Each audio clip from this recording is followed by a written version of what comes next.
The Occupy protesters complaining, obviously, about income inequality and some of the injustices in this country regarding that. Well, we have some excellent examples to show that they are right. David K. Johnston has written another brilliant article about who has gained from the recovery, because we are all assured, don't worry, the recovery is going great, and so you're all doing better. Except it turns out not really. First, let me show you a chart. The beginning part of this is actually really interesting, and you might be surprised by it. It shows the recovery in the 1930s after the Great Depression. And the bottom 90% actually improved 8.8% in that time, 1933 to 1934. The top 1% of 1% actually went down. Their income went down.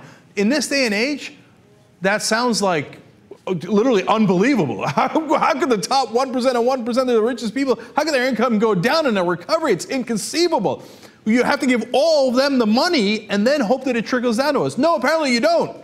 Apparently we did it another way and it worked out much, much better. So now the second half of that, the bottom half, is our current recovery, 2009 to 2010. The bottom 90%, oh, we look at that. Their income went down. Top 1% of 1%, their income went up over 21%. So we gave all the money to the richest people in the country, and did it trickle down? No, we actually lost money. 90% of us lost money in the recovery. Oh, that's fantastic. Okay, by the way, also from 2009 to 2011, unrelated to David K. Johnston's piece, another report shows that corporate profits did swell. They went up 88%. You know what happened to wages at the same time? Went up 1%. 88 to 1. Gee, where's the money going? I can't quite tell. Hey, can you guys piece it together? Could it be going to corporations in the top 1% of 1%? Now, why? Why is it going to that? Because there's this belief that, well, executives can do no wrong. Obviously, they deserve all of the money. In an Atlantic piece that I quoted last week, Tim Geithner and Larry Summers and Peter Orszag during the Obama administration, when they were considering, hey, should we put strings attached to these money we're giving to the bankers, said, well, no, of course we can't touch the bonuses of the bankers. They have contracts. They have contracts. You can't break the contracts. Well, that's interesting, because let's go to the example of Gannett. Now, they're the largest newspaper conglomerate in the country, including the USA Today that they run. Well, since 2005, they've not been doing too well, right? In fact, their revenue went down $1.7 billion at that time, and their stock price went down 86%. So when you're talking about how's the market judging Gannett, terribly, okay? So that's the barometer that they often use for Republicans. How's the stock price doing? Well, it's doing terribly. And then as you saw there, they laid off 20,000 workers. Now, as they were laying off those workers, they said, hey, you know what? Sorry, we decided that in the beginning they were paying severance to those guys and their pensions like they were supposed to.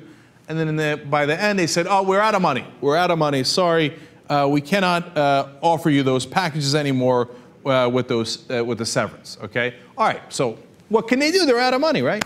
Well, as it turns out, their CEO, Craig Dubal, is now stepping down for health concerns.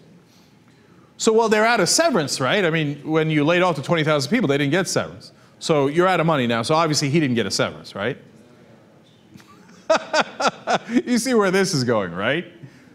His severance package, $32 million.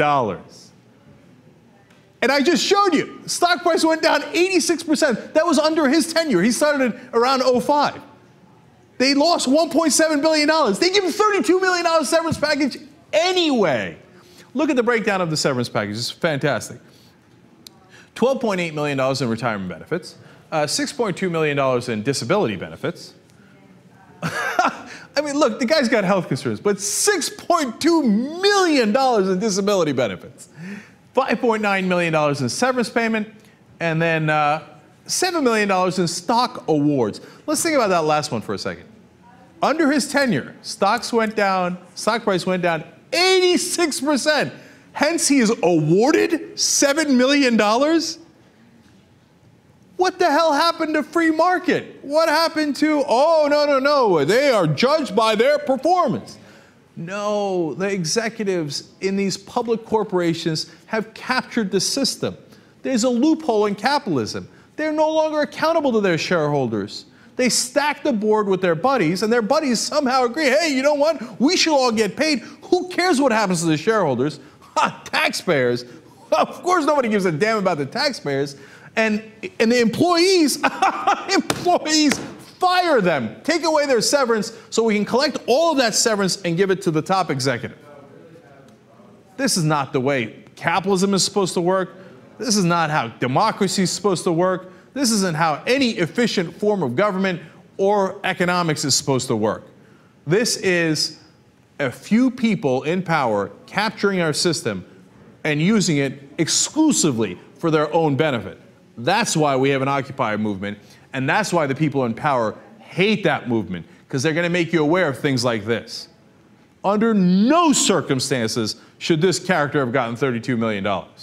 Now, a former reporter for Gannett, Peter Lewis, had some choice words that I liked. He said, they laid off journalists, they cut the pay of those who remained while demanding that they work longer hours. They closed news bureaus, they slashed newsroom budgets. As revenue fell and stock prices tanked and product quality deteriorated, they rewarded themselves huge pay raises and bonuses.